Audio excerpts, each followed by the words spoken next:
All right, I'm about to ride River Stallion. I've ridden it recently. I'm pretty sure I rode it at the beginning of the season with Rebecca at least once, I think. I know we did last year for sure. It's a really chill trail. I like it because it's long. It's really not challenging whatsoever, so it's great for beginners.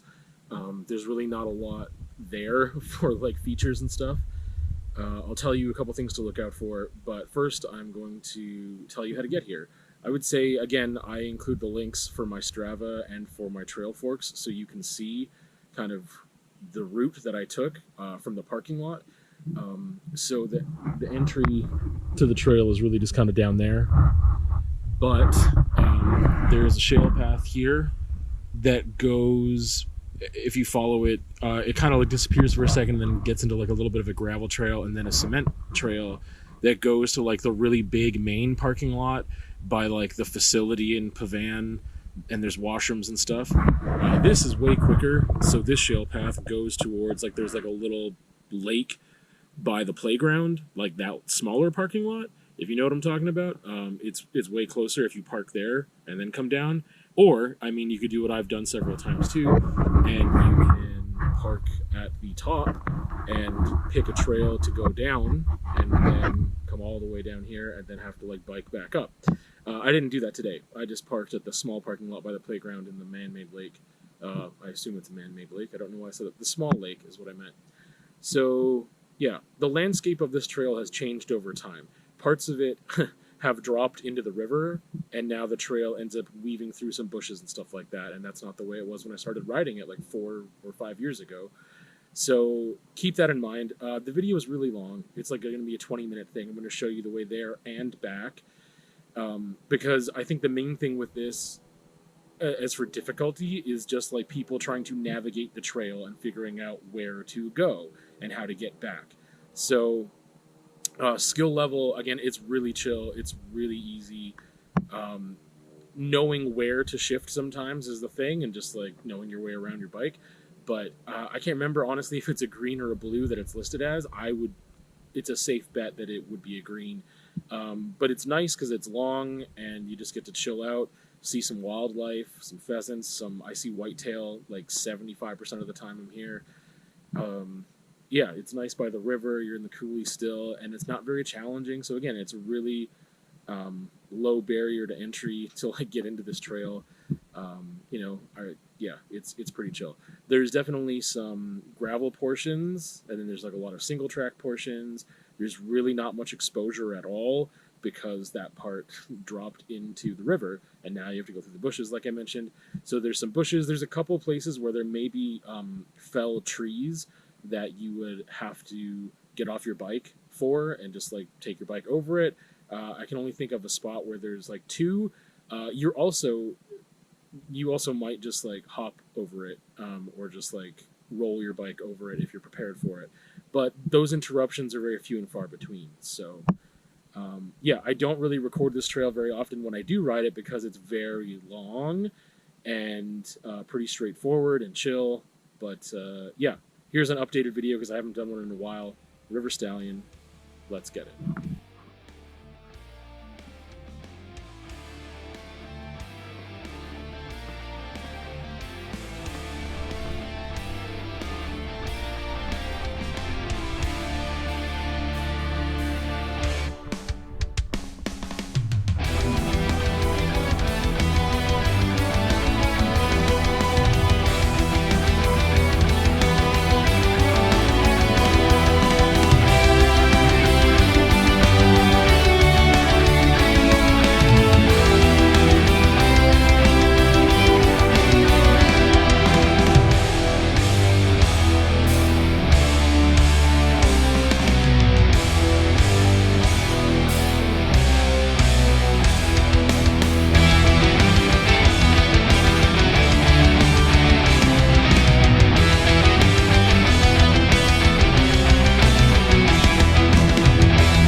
All right, we're at the halfway point, River Stallion.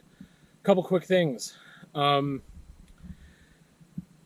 was a part where I definitely got close to some exposure and the drop there to the beach. On the way back, there is a variation. You can just, if you see the fork in the road around that area, you can just take a right, and you'll have to go through the bushes and navigate that a lot slower. But I didn't do that. I will try to do that on the way back to show you what that's like. Also, another fork in the road right at the end here. So this trail on the right that's definitely overgrown because it doesn't get used as much. That's what I typically do. You can see how it kind of like the trail goes down, and then up there there's like a place to have a good set, and you can just relax a bit and whatever. There's some construction that's been going on there for years. Just a nice peaceful place. If you take the left here, this takes you down to the beach. So you can hang a left and follow that, and then you'll be at the beach. So if you'd rather do that and take 5 and relax a bit, like I said, I usually head up there when I'm alone anyway, by the construction area, and just sit down, have some water, sit and think for a bit, relax, take a break, and then I head back. So other thing to mention, I've rarely seen this trail used by other cyclists. I mentioned how it's really relaxing over there, so as like some huge truck just drives by. Generally it's pretty chill, but yeah, other cyclists, I've rarely ever seen them on it when I've been on it. I would say you have to watch out more for horse manure, because people take the horses down here. I've only encountered a horse one time on the trail while I've been on it. People walking with off-leash dogs is something that I've seen a couple times, but generally it's just not ridden a lot where you would encounter people. Like if you were going to go and do 6 Mile or double bogey or something, those things are ridden a lot. This is really chill, and that's one of the things I like it, because you don't run into people a lot.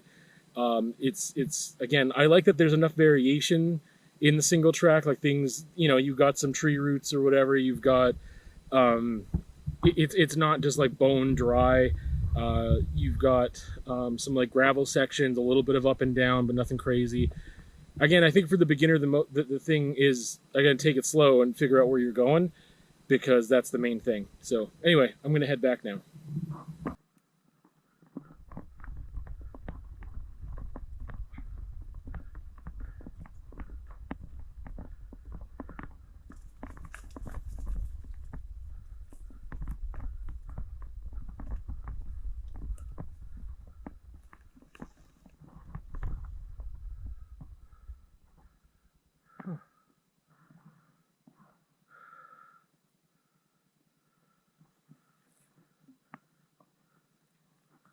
I never noticed this path before. That's why I like to show if it's a trail that you ride both directions, or you kind of have to, because like I never noticed there's this workaround that people have been using. Instead of having to lift your bike over that fallen tree, I guess you could do that. There you go.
Good. Yeah.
So that was River Stallion, both ways. I forgot to mention, there's usually not that much signage, like all those hot pink flags are there because of Lost Souls Ultra that's running like tomorrow. So it's also a little more groomed than it might be if they weren't doing the race that soon. So keep that in mind when you go. I try to point out in the video through editing which I don't like to do just because it just like interrupts the flow of things and you're looking at a red arrow instead of something else. The points where you can maybe make it more spicy, so there's a couple places where you can like go off the main trail and dip down and whatever and have to climb back up or whatever. I try to point those out. I'm sure I didn't get all of them, but there's definitely ways that if you are a more experienced rider, you can make it more challenging for yourself. You can have more fun with stuff. Obviously, go faster, make things into jumps and drops that you wouldn't need to if you were going slower. Yeah, so it's really, I think there's something there for everyone. It's just a really chill ride. It just depends on what you like. I shouldn't say there's something there for everyone, because if yours is all about jumps and drops and that's all you want to do, then probably not a trail for you. There was something else I was going to say, now I can't remember. Nope, I don't remember. So see you another time for another raw ride.